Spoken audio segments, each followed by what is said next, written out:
नमस्कार, मैं हूं आलोक मेहता। एडिटर्स आई में आपका स्वागत है। हमारा अनुरोध है कि आप एडिटर्स आई देखें, लाइक करें, सब्सक्राइब करें, मित्रों को, ग्रुप्स को फॉरवर्ड करें और उनसे भी आग्रह करें कि वे भी सब्सक्राइब करें और ताकि अधिकाधिक दर्शकों तक नियमित रूप से हमारी बात पहुंच सके।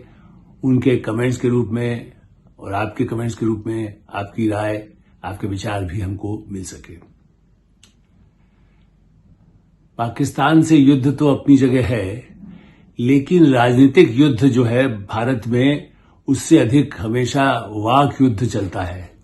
और वाक युद्ध इस हद तक चलता है कि पार्टी के ही कई नेता इतने विवादास्पद बयान देने लगते हैं जिससे न केवल पार्टी बल्कि देश भर में एक बड़ी उत्तेजना पैदा होती है, गुस्सा पैदा होता है और सुप्रीम कोर्ट तक कहती है कि भाई आप ये क्या कर रहे हैं, आप गैर जिम्मेदाराना बयान दे रहे हैं।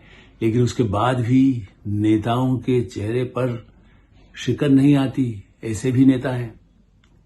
ये ठीक है कि पिछले कुछ वर्षों के दौरान और सोशल मीडिया आने के बाद ये एक एक बात, और खास करके वीडियो, यूट्यूब आने के बाद तो एक एक बात सामने आने लगी है। ऐसी स्थिति में पहले ठीक है टीवी चैनल्स पर तो होता ही था, लेकिन पाकिस्तान में सेनाधिकारी, महिला सेनाधिकारी को लेकर के मध्य प्रदेश के मंत्री विजय शाह ने जिस तरह से अशोभनीय टिप्पणी की, एक बहुत ही दुर्भाग्यपूर्ण, यदि जो दुश्मन देश का भी यदि ऐसा कहे तो उसको भी ललकारने की आवश्यकता होती, लेकिन दुश्मन देश में तो जाकर आप कुछ सजा कानून दे नहीं सकते हैं। भारत में एक मंत्री, और वो भी भारतीय जनता पार्टी का मंत्री और वरिष्ठ मंत्री, कहते हैं 7-8 बार जीता हुआ है। अब जीता है तो क्या हुआ, जीता तो पंजाब से, कश्मीर से ऐसे नेता भी जीत के आ सकते हैं जो कहीं जेलों में ही बंद हैं और मतलब आतंकवाद के ही उन पर आरोप हैं, बिल्कुल कटघरे में, बिल्कुल बेड़ियों में कसे हुए हैं। अब आ गए जीतने, उनका कोई तरीके, कई तरीके होते हैं, धन बल, इसके अलावा कई ऐसे नेता हैं बाहुबल जिसके खिलाफ हम लिखते रहे। तो मुझे नहीं मालूम कि विजय शाह किसके बल पर जीते हैं, लेकिन जिस जनता में उनका क्या संदेश गया। और मैं मालूम, यदि उन्होंने ये भी कह दिया कि साहब मुझे लगता है मैं किसी को ठेस पहुंची है, ये तो बड़ी औपचारिकता की बात है। आप एक बार इस्तीफा देते, बाद में फैसला अदालत और पार्टी कर सकती थी, लेकिन नहीं, इस्तीफा नहीं देंगे। क्योंकि हम तो बहुत महान नेता हैं। हम भारतीय जनता पार्टी के सबसे सीनियर नेता, मुख्यमंत्री से बड़े हैं। भाई शिवराज सिंह चौहान मुख्यमंत्री रहे पहले, उमा भारती उनसे भी वरिष्ठ नेता रही। उमा भारती जी ने तक ने कह दिया कि भाई मंत्री कैसे इस तरह इसने टिप्पणी किया है, इसको खिलाफ कार्रवाई क्यों नहीं हुई। अब आप वो तो कोई दैनिक, अब उनको तो मुख्यमंत्री बनने की कोई मुझे नहीं लगता कि आकांक्षा है। ठीक है, वो थोड़ा हस्तक्षेप करती है सीनियर होने के नाते, और शायद उन पार्टी में कहा भी जाता है कि दीदी आप जो कहें सुन लेंगे हम। शिवराज सिंह के खिलाफ भी सड़क पर उतर आई थी, शराब वाले कई मुद्दों पर दुकानों के सामने प्रदर्शन भी करती थी। लोकतंत्र में असहमति पार्टी में हो सकती है, और मैं इतिहास जानता हूं इसलिए कह सकता हूं। और ऐसे ही भारतीय जनता पार्टी के एक दूसरे नेता हैं अश्विनी चौबे, वो बिहार के। उन्होंने तो पूरे भारतीय जनता, उन्होंने सेनाधिकारी छोड़ी, अपने भाजपा के नेतृत्व पर ही आरोप लगा दिया कि सुशील मोदी, जो बहुत ही वरिष्ठ नेता रहे, पुराने जेपी आंदोलन से निकले, लगातार सांसद रहे, लोकसभा में रहे, विधानसभा में रहे, विधान परिषद में रहे और राज्यसभा में भी रहे। कैंसर से उनका निधन हुआ सुशील मोदी का। मैं भी उनको कब से, मैं बिहार में भी रहा संपादक के रूप में तब से, या उसके पहले जो जेपी मूवमेंट में दिल्ली में कभी उनका आना हुआ तो मैं जानता रहा। वो बड़े बिहार के उन नेताओं में से थे जो मुख्यमंत्री नहीं बने। उनके अंदरूनी कारण है, अंदरूनी झगड़े हैं, कुछ उनकी कमियां रही होंगी, वो अपनी जगह, मैं उस पर नहीं जा रहा हूं। उनको मारने का हत्या करा दी भारतीय जनता पार्टी की वजह से, उनकी मृत्यु हुई है। मैंने एक तरह से नेतृत्व पर निशाना बनाया। कौन है नेतृत्व में, सब जानते हैं, मैं नहीं कहना चाहता। नेतृत्व में क्या केवल प्रदेश का अध्यक्ष होता है या राष्ट्रीय अध्यक्ष जेपी नड्डा होते हैं? भारतीय जनता पार्टी पर इतना गंभीर आरोप लगाने वाले नेता वो घूम रहे हैं, उनको कुछ नहीं कहा जा रहा है। पर मैं समझ सकता हूं कि कांग्रेस के नेता तो बहुत अशोभनीय, उन्होंने तो विश्व रिकॉर्ड बना रखा है। अभद्र भाषा में पिछले वर्षों के दौरान दूसरी पार्टियां भी कुछ करती रही है। टीवी चैनल में मार पिटाई की नौबत भी आई है, गिलास तोड़ने के भी आए हैं। आम आदमी पार्टी के अभ्युदय के समय से सबसे बढ़ा और कांग्रेस उसकी पिछलग्गू हो गई और उसने आम आदमी पार्टी को भी मात कर दिया। भारतीय जनता पार्टी में भी कई हैं जो उग्र सांप्रदायिक भी देते हैं, कभी कुछ देते हैं। लेकिन ये दो ऐसे मुद्दे हैं जो दोनों ही भारतीय जनता पार्टी की, कांग्रेस उसकी आलोचना कर रही है, सड़क पर उतर रही है, हम उस पर, मैं जानता हूं वो तो राजनीतिक कारण होगा ही, लेकिन ये पार्टी का कोई अनुशासन है? समाज में आप क्या भड़का रहे हैं? चलो पार्टी नहीं करे, इतने वरिष्ठ नेता अश्विनी चौबे हों या विजय शाह हों, उनका इरादा कुछ भी हो, लेकिन बोलने के बाद एक नैतिक आधार पर ही आदमी, यदि गाड़ी से टक्कर होती है तो माफी नहीं मांगता, कहता है जो सजा होगी मैं देने को तैयार हूं।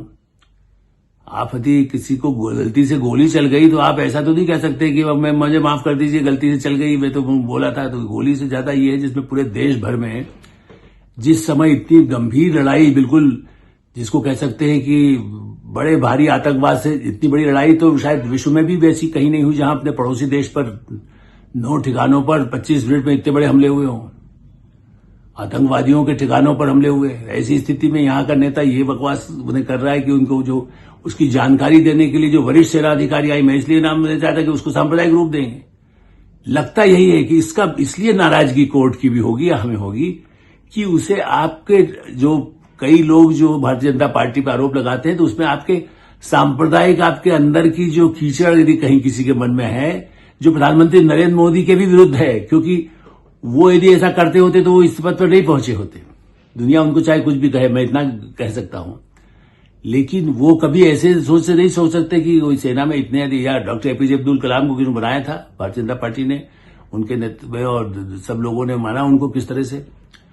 तो मेरा मानना है, और कितने ही ऐसे नेता रहे हैं जिनके साथ शुरू से संबंध भी रहे हैं और सेना अधिकारियों के प्रति हमेशा सम्मान रहा है, चाहे कितने ही युद्ध हुए हो।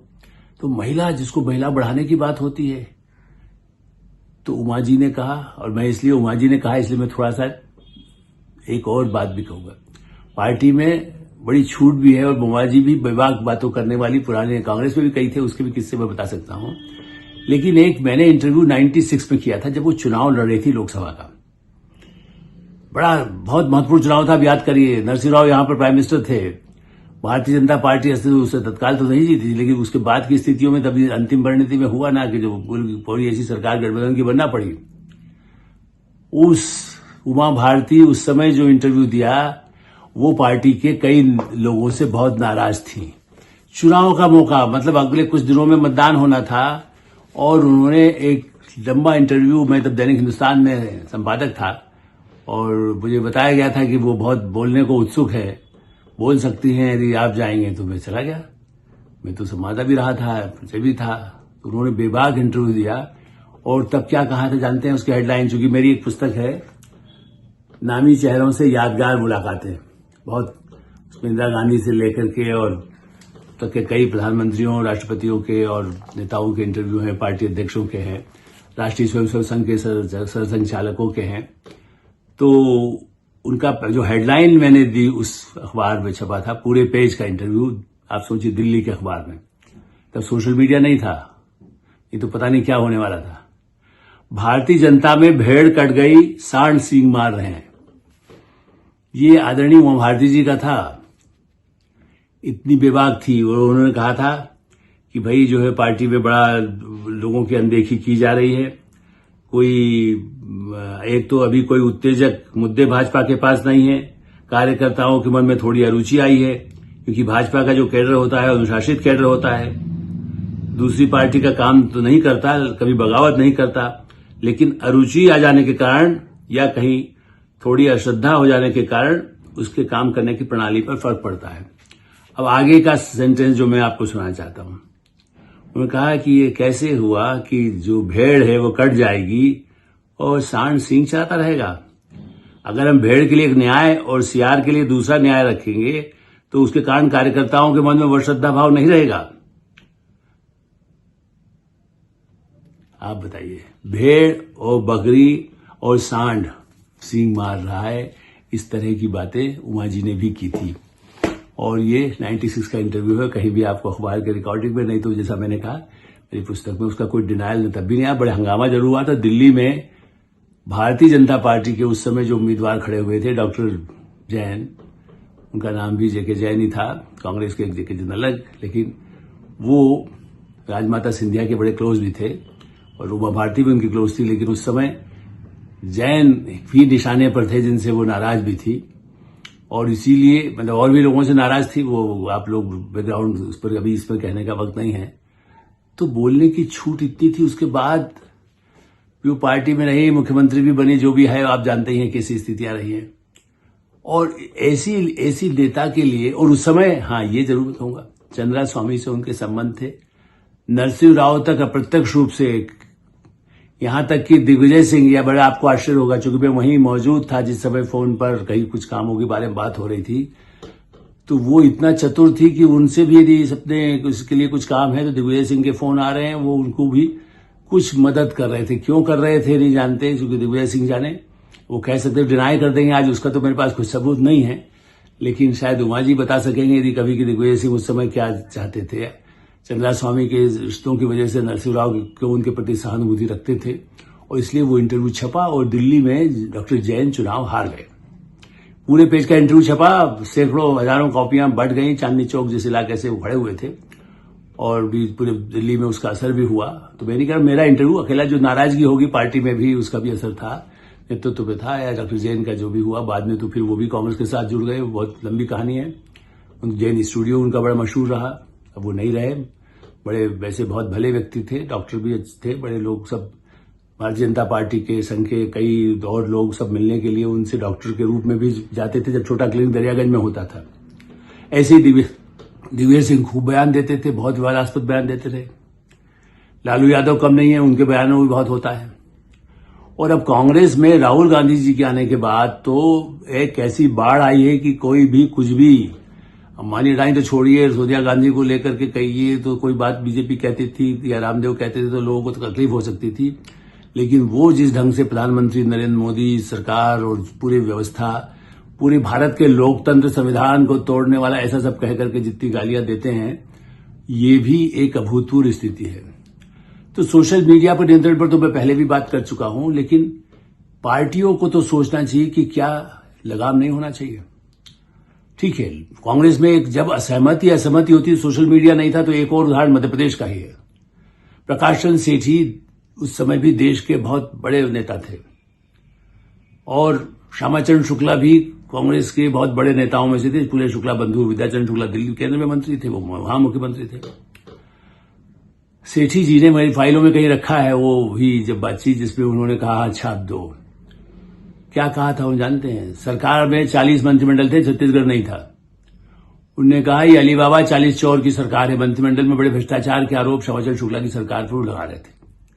अब अलीबाबा 40 चोर कहने के बाद इंदिरा गांधी ने उन पर कोई आपत्ति नहीं की, न कुछ ऐसा विवाद हुआ, शुक्ला बंधु को सीनियर मान करके या जो हुआ, उन्होंने कहीं उन पर कोई बड़ी अनुशासनात्मक कार्रवाई नहीं हुई, चूंकि उसको कहावत के रूप में ले लिया गया कि भाई भ्रष्टाचार है। वो इंदिरा गांधी तक शिकायतें पहुंची, बाद में श्यामाचरण हटे भी।